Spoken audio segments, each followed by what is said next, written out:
been quite the challenge. It's been quite the challenge.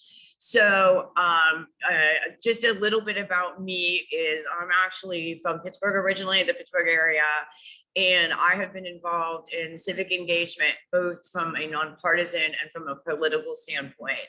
So obviously I'm here to talk to you guys about nonpartisan efforts to help both you and your participants, your residents engage civically at the grassroots level. This is something we're looking to really inspire. And you guys, I'm sure this is absolutely no surprise to you.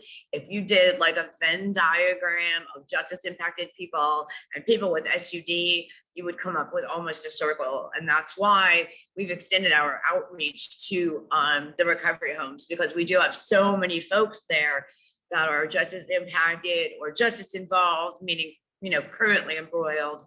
And this is something, we want to really educate people about. I can tell you that when I was first released from incarceration, I worked at a facility. It was a crappy chemical plant. And they employed so almost exclusively people like parolees, people from work releases, things like that. And incessantly, I encountered people who thought that because they had a felony, they could no longer vote ever, which obviously isn't the case. Once you're off paper, you absolutely can. That is for a felony. If you're on paper for a misdemeanor, you still can vote. And obviously they can vote in jail. That is an acceptable reason to use an absentee ballot in West Virginia. But the mechanics of it are what bogs it down. Although we have made efforts, in that area, and we've made progress there and actually got people voting in jails, but then COVID hit. So that obviously forestalled a lot of that. So again, I've been involved in this since I was a child. My dad was an appointed city official, so his job depended on politics, and I ran with it for years and years. And before I joined the family, we were fiscally sponsored by the ACLU of West Virginia. And before I joined the family, I worked with the ACLU as a citizen activist.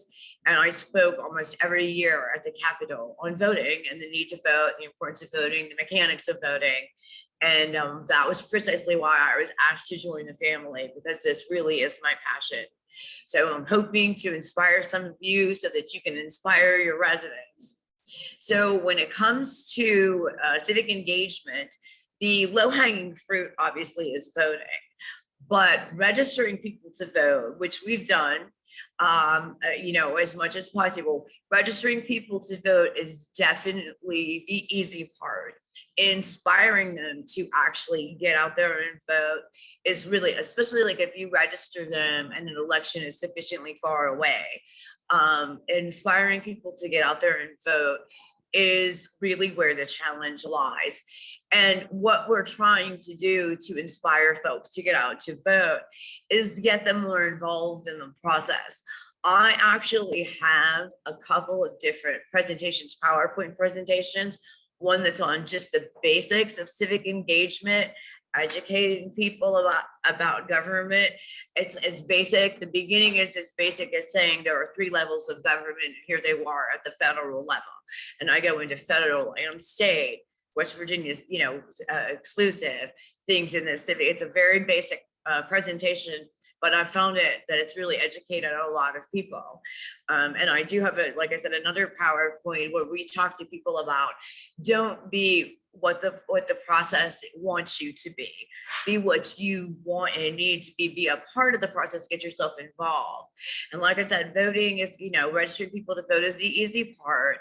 And one of the things we talked to them about doing, and we've worked a lot with Recovery Point here in Charleston and a couple of the other ones, but mostly the women here in Charleston, inspiring them to do things like go to the Capitol on lobby days. That's a huge thing, because when the numbers show up, believe me, they listen. I can tell you that the effort to extend SNAP benefits to folks with drug felonies was an initiative that failed twice legislatively. And then it was in 2019 that people just showed up in such numbers in favor of it, that politicians that had really said they were not going to vote to allow that to happen, when they saw the numbers show up, they changed their mind. They like their seats. So I actually I'm kind of in the dungeon of the AACLU today because my colleagues were doing another call and it would have been like reverb and all kind of interference. So I'm not really sure you're not going to be able to see this. It's like a bookmark thing that we hand out and it says on the front, vote like your rights depend on it, which is obviously exactly the message we want to send. And on the back of it, it's a know your rights for somebody who incarcerated for justice impacted people. Again, if you have a felony while you're on paper, you can't vote. And seriously, or if you walk your sentence out and you leave incarceration with no parole, you can vote immediately. And seriously, technically, the parole office, when they give you your discharge papers, they are supposed to provide you with a voter registration form. And we know that doesn't happen. The same thing, if you're walking out your sentence, the day you leave incarceration, they are supposed to hand you a voter registration form. None happened. So that's what we're stepping into the void. I've gone to numerous recovery homes and made these presentations, and yep, we do sign people up to vote. But again, the follow through is what's so important. And grassroots activism, like just showing up at the Capitol, talking to other people that getting they know what I mean, inspiring them. And I'm going to talk to you a little bit about a couple of really good resources. The first one would be the secretary. I'm sorry, I don't have a presentation. I'm really kind of Zoom challenged. The first one would be the Secretary of State's website. Now you can go on there to register. It's an electronic process and it's very, very simple. And like I said, it's directly on the Secretary of State website. It's very easy to locate. So they can go on there and register. But what's super, super important to note, and this really applies to folks in recovery residences, that where you register to vote is where you are registered to vote. So if they're in a sober living facility and planning on being there for a year, you know what I mean? Register with that, you'd be using that as your address. But then, when they leave and go back to wherever, they are going to have to update their registration. And that is something we've helped people do too, update their registration. We've had people in recovery homes that we've registered to vote who have chosen to register where they're where they were returning to, which is actually really good. So we can work with people.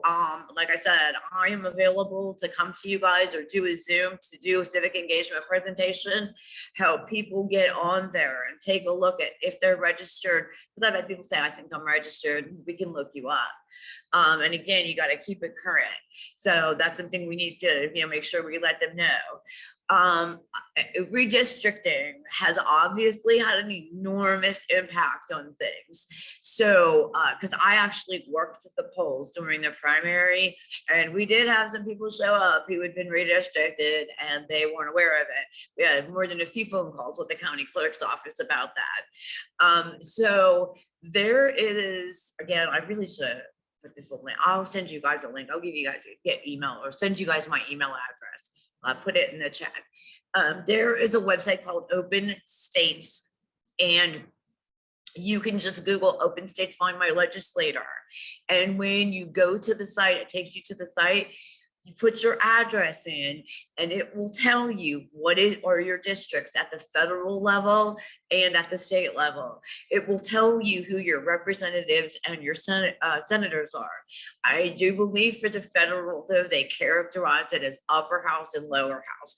So that's something that's included in my civic engagement presentation, that the upper house is another term for the Senate. The lower house is another term for the House of Representatives.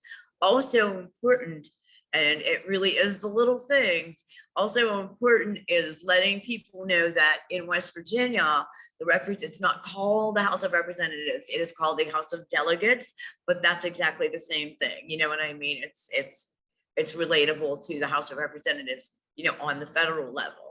But back to the resource of Open States. So you enter your address, like I said, and it gives you the information. And what this allows people to, and obviously we are scrupulously nonpartisan, whether we're registering them, whether we're helping them to located, who their representatives are, scrupulously nonpartisan. But this helps people to learn what district in which they live. And then that way, you can provide them with information on both candidates that are running, and kind of let them know that it's really important to select somebody that is aligned with what is important to you. We all know, and this is I'm trying not to be too radical here. We all know that the legislature is not reflective of the population of West Virginia. Not at all. It is very much reflective of who is voting in this state. And it's been said, certainly by me and by others, that justice impacted people are a huge voting bloc that is untapped at the moment and is unaccessed at the moment. It's a huge voting bloc. There's so much misinformation surrounding it. And like I said, that's literally my raison d'etre with the family is, to broaden civic engagement outreach efforts. So that's why I'm super honored and privileged to be speaking to you guys today, because it truly is my passion. So again, these are some things that will help you along the way. Educating people about the candidates that are running is it's very easy to do that in a nonpartisan manner. This is something that's a little more involved for just your average person, but something that you folks as operators, maybe some of the people that work for you can help. The West Virginia legislature has a website. During legislative session, they post every bill that will be introduced. And obviously there's things that are getting introduced later and stuff like that. The ACLU is always all over that. And they publish on their ACLU website, this is what we're watching at the legislature. And I mean, it's hundreds of bills. And they put out there, they do put, are we supporting this or not supporting this? And here is why. For example, the quick response team in Charleston, which sounds like a really good, and I have another job other than my job here. I work as the intake coordinator at a detox facility in Cross Lanes. And the quick response team does send us people, fairly often, especially if it's someone that they've seen more than one time. But the other part of that is there is a carceral aspect to the quick response team. They will arrest. And that's something obviously we don't want to see, is people punished for things that they could get treatment for. So there's some, that's not there's some really good things about the quick response team, but the carceral aspect is something that's troubling and something that the ACLU has mitigated against. So again, that's exclusively during session, is that they post that. But something that, as I was saying, maybe you folks, or certainly flow it down to the folks that work for you, work more directly with the residents, you can look at how candidates have voted on certain issues. A big issue in this state is cannabis legalization. You can see it gives you a voting roll and tells you on there exactly what delegate, what senator voted for or against a piece of legislation that's important for you, because they do roll call votes almost all the time, sometimes voice votes. But at any rate, there is like I said, there's a document that's in there that shows exactly who voted for what. And so that is a little bit getting into some, more detail and things like that. That's a little more involved. That's something for people, that are showing an interest and wanting to get involved and wanting to be a part of the process and not just a product of the process. That's something that, again, it's a little bit granular, but it is very, very important information for them to have. And we live in, a 24-hour news cycle world. We live in a world where things are very bite-sized and you move on, you consume it and you move on to the next thing. That's definitely the case in like so much. It's certainly not exclusive to politics or issues or something like that. That's just very much the way the world works today. So this is actually a good thing to be able to get people to slow down just a little bit and take a deeper look at what's going on behind the scenes. Who is working to support the issues that are important to you and who is working against those issues. Minds can be changed. I've seen it done on more than one occasion. We know that criminal justice reform in this state, we know that, you know, laws that are friendly to people with substance use disorder, that are supportive of them and that are not punitive of them. And again, same with criminal justice reform. This is a long haul.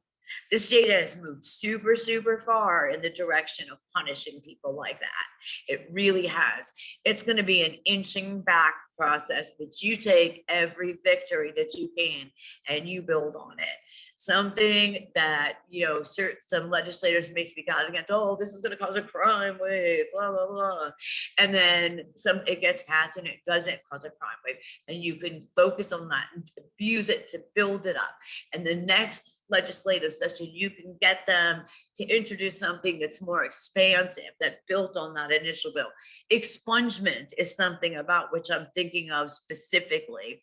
Expungement was something that was really, really resisted. When they finally did do an expungement bill, it was so restrictive that it basically was not going to make it easy for anybody to get something expunged. And the other thing about it was you only had one opportunity to present your case for expungement.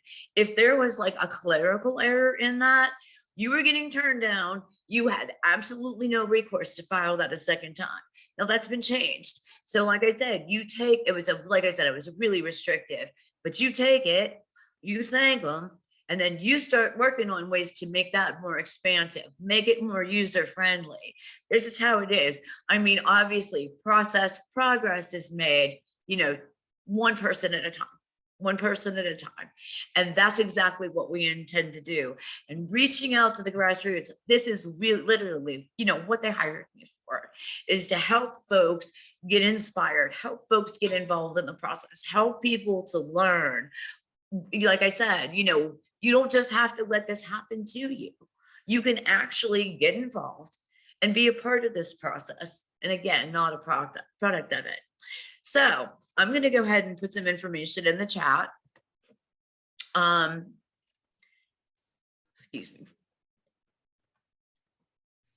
I've already put several of the things over there, Deb. I put the register to vote, how to check your district from the Secretary of State's office. And then I put the openstates.org in there too. The one, the other thing that you were talking about. So just so that information is over there, you guys can grab it if you want. Autumn. Yes.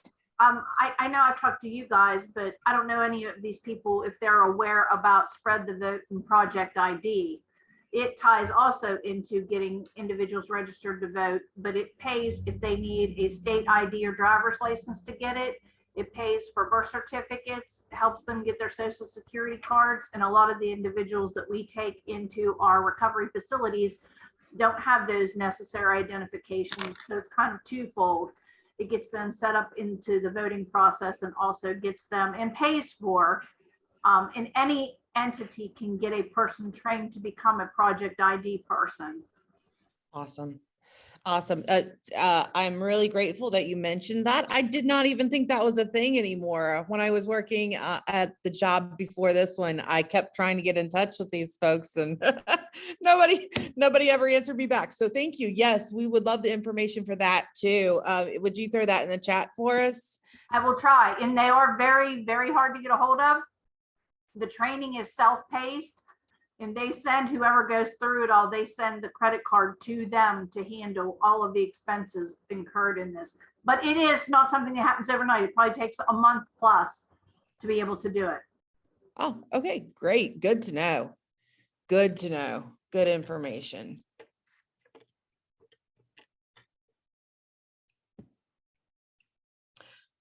Deb, I really enjoyed that saying that we could be a part of the process or a product of the process. That was really great. So if you guys wanted Deb to come in to talk about to your house to talk about civic engagement and get your folks registered to vote and get them, try to get them in the process. I know for me, whenever I got my voter's registration card back for the first time and I was able to go vote for the first time in 20 years, it was an emotional moment for me. You know, it's a very important part of my recovery, my personal recovery, that I'm able to be a part of society again, and being able to link your folks up with those kind of resources, getting them to be able to vote, getting them involved in advocacy, getting them involved in any way, shape, or form it lit a fire under me, and I think it could do the same for your guys. So reach out to Deb if you want them to come into your house and get your folks trained up. And thank you, Deb. I'm going to open the floor for any questions that you guys might have for her. So floor's open. Ask away.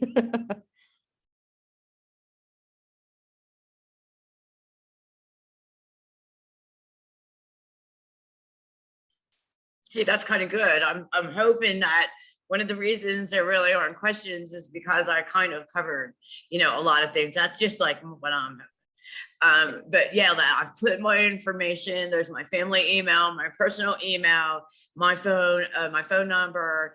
I put that all in the chat, and I would be honored and privileged for you guys. If anybody is interested, if you would want to contact me, I could come. I do come and do these things in person. It's really good to be able to do it in person because people feel more engaged. Or I could do it via Zoom. I mean, that's, completely up to you guys. If you think it's something that would be worthwhile to you, and I can tell you that, we've had some like really scary things happen, obviously with the overturned Roe. This is something that obviously it's like insanely unfortunate that it happened. It's an absolute travesty. But it's inspiring people in ways that, are actually useful to be channeled. People are feeling, what's the word for which I'm looking?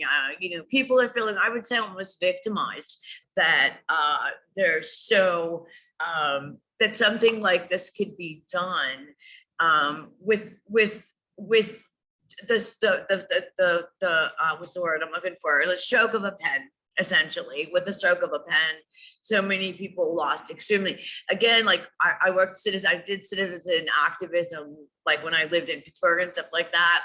And repro rights were really, like, I wouldn't do criminal justice reform at that point. I was doing repro rights. That was like a huge thing for me. But things like the overturn of Roe really do inspire people, because now, something enormous was lost. Something enormous was lost. And I am not the only one that thinks that this could really result in some bad backlash. And these are the things that you want to sort of harness, and you want to sort of challenge that passion, that outrage, that resentment that people feel about having something done to them, again, being a product of the process. That is something that you can channel, and even in a very nonpartisan manner, you can use that to work for you. There's really nothing that can't be made nonpartisan.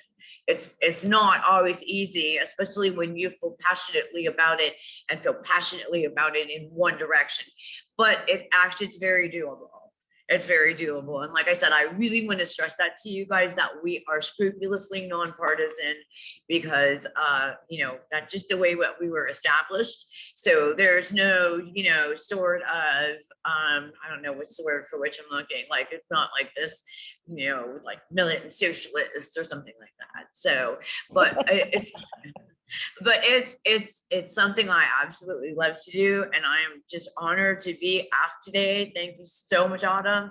And again, if you guys would contact me, if you want to, do one-on-one with you guys. I could come out and do, like I said, a presentation. I've got a couple of them. Educating people is huge. West Virginia is a state with tremendously low voter turnout. People are incredibly apathetic. I told you about working at that place where they hired a lot of justice impacted people, and I heard repeatedly, I can't vote because I have a felony. I can't vote because I have a felony. And then when I would tell them and explain to them, no, that's actually not the case. Let me tell you how this works. They would come back to me with, I never voted before anyway. And, you know, that's me, like minor heart attack, because that's just not like my dad, politician. You were registered on your 18th birthday. That's all there is to it. So it was really striking for me to come across so many people who said they've never voted in their lives. Their family doesn't vote. This is the thing. And this is what I mean. We want to like light a little fire in people and have them, you know, have like that ripple effect, have them, you know, get a fire ignited in them and have them, you know, talk to their family, talk to their friends. We will provide people with information on how to contact their legislator, whether it's email. Shit, I'll call that back. Sorry, my phone's ringing. I meant to silence it. We will contact them, or we will show them ways that they can contact their legislator once they find out who it is on open states. So that's something that we're all about. Awesome. Thanks, Deb, for that wonderful presentation. Thank you for being willing to come on and talk about your passion and doing the things. Again, her information is in the chat. If you guys are interested in getting in contact with her for doing some civic engagement stuff with your residents. That's what we want to do here. We want to get people voting for recovery and all of the things that come with it. So moving on to the next thing I wanted to bring up during this session. So I have been talking about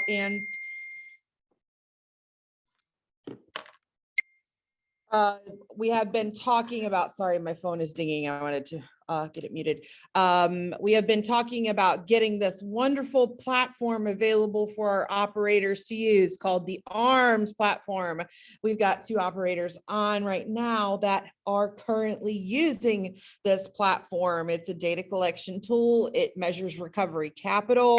It is a wonderful, wonderful, wonderful tool for you to use.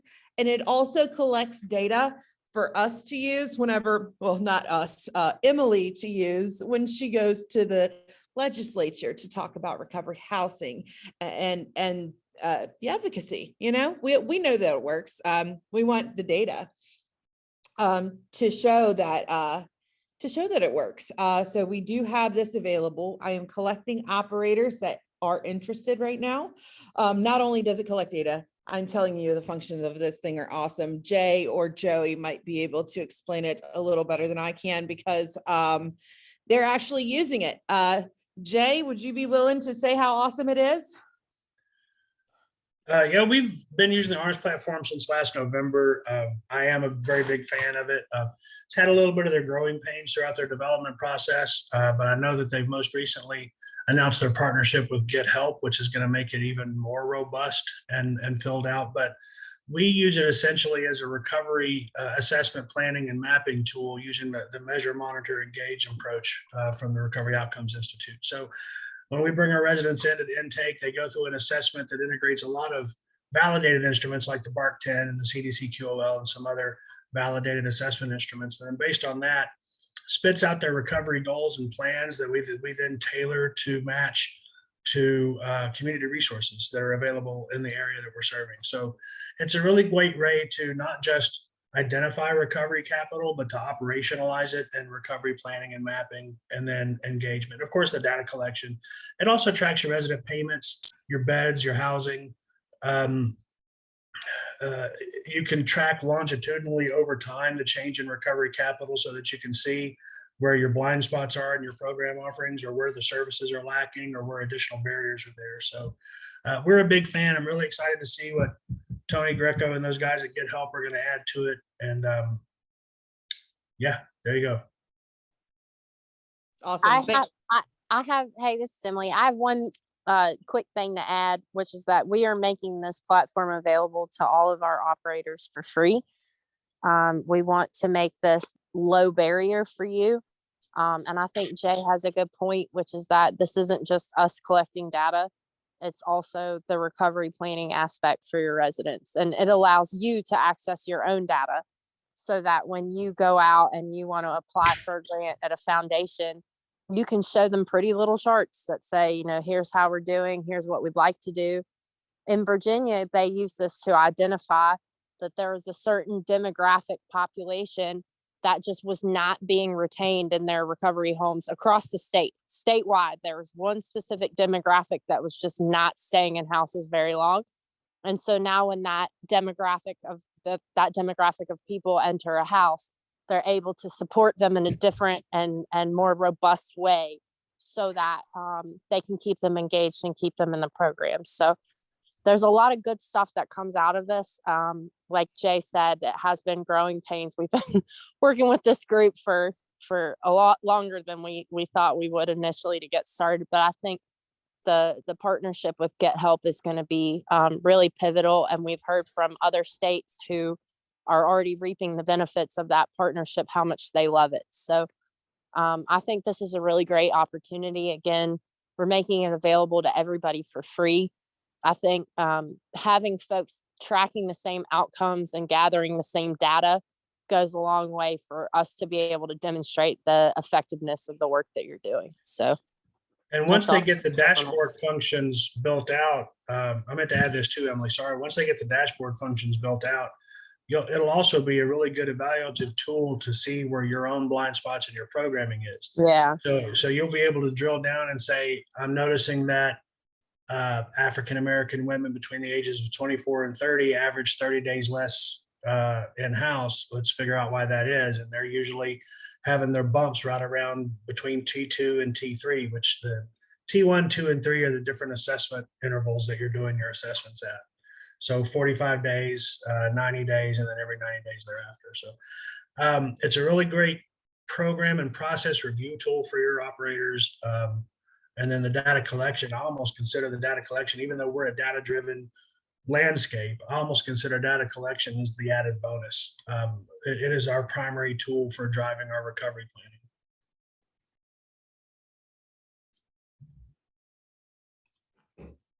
Awesome. So if you all are interested in that, please let me know, shoot me an email, put your number in the chat, say, hey, I'm interested in this thing, and I would love to put any of you guys on the list. Like I said, I'm only collecting about 5 to 7 operators to start onboarding in the next few weeks.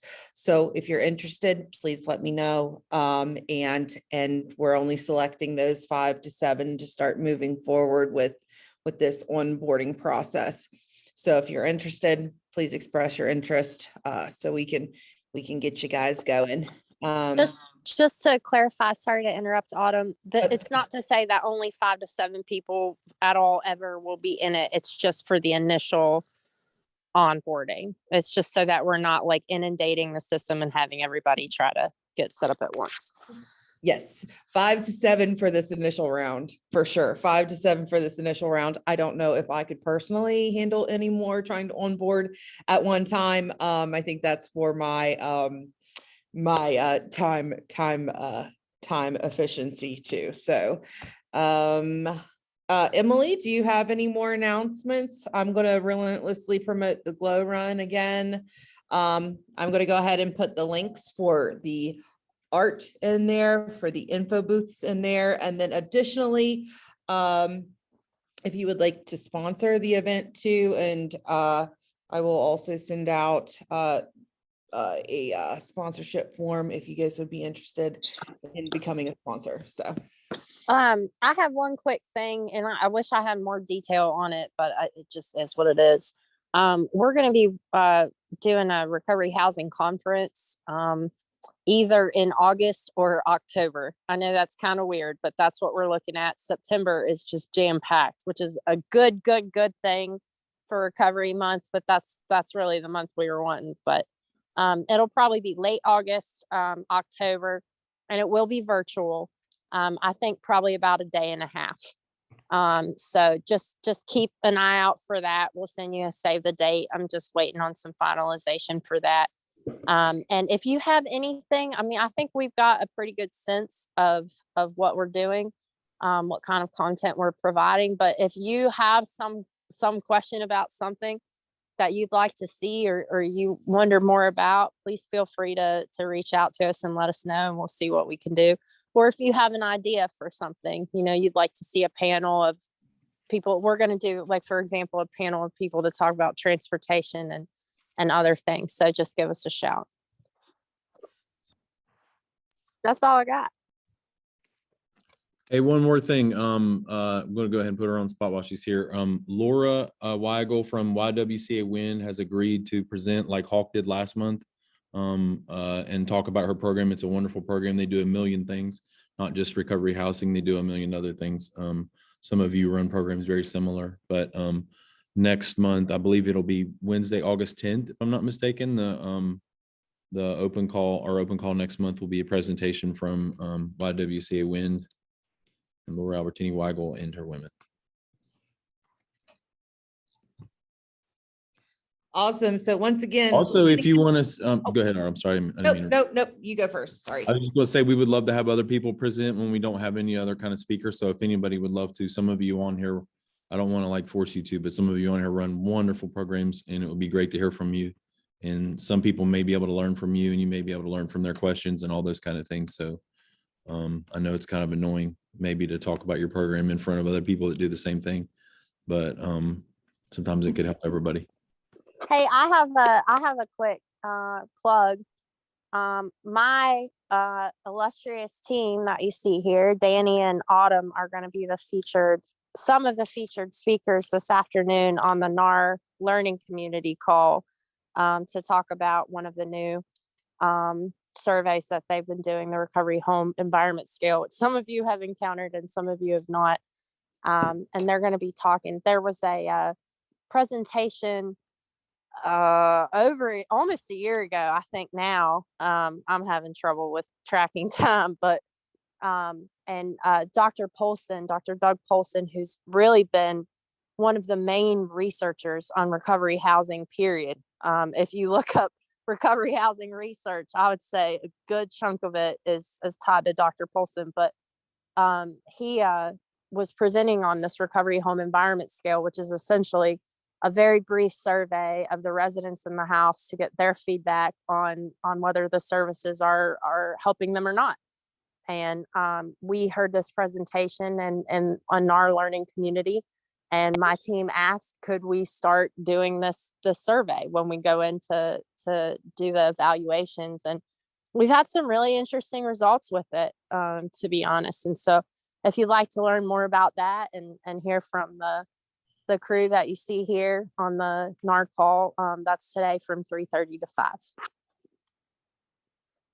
That's all I got.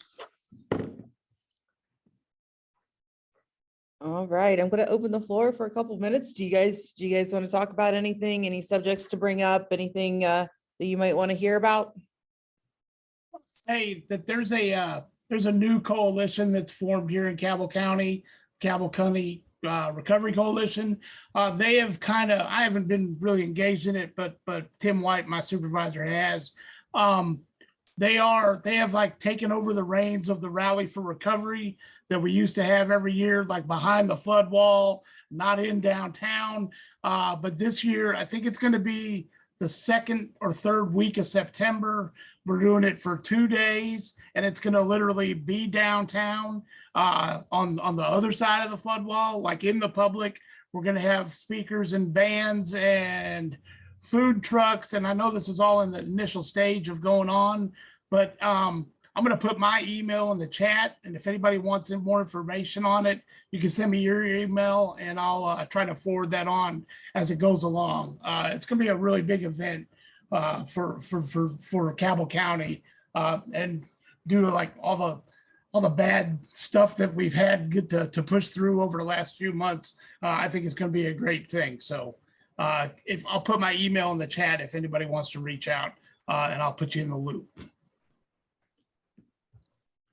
Yes, Bobby, I think maybe getting a hold of Deb would be kind of pertinent there too, you know, to teach your guys in your program civic engagement and how they can vote for recovery for people that are for recovery and support recovery housing and do all the things. So I already messaged her about that as well. yes, okay, wonderful. All right, guys. Anybody else have anything for us? All right, great. Tuesdays at 4 p.m., either in person at the lovely Cafe Appalachia or via Zoom is we are having the planning meetings for the Glow Run for Recovery. It's going to be bigger than better than ever. Super awesome event. We would love to have you. We'd love to have you set up info booths, and we would love to have you sponsor if that's something you guys are interested in. So that's all I got. We've got, oh, thank you, Teresa. Thank you. We'll see you there, hopefully. And we've got about 14 minutes left. So 14 minutes of things that we can accomplish is always helpful for me. So I know it's helpful for you guys. And I will see y'all next month. Bye, guys. Have a good one. Thanks, Autumn. Thank Everyone. you. Everybody. Bye, Jay. Thanks. Bye, Dick. Bye.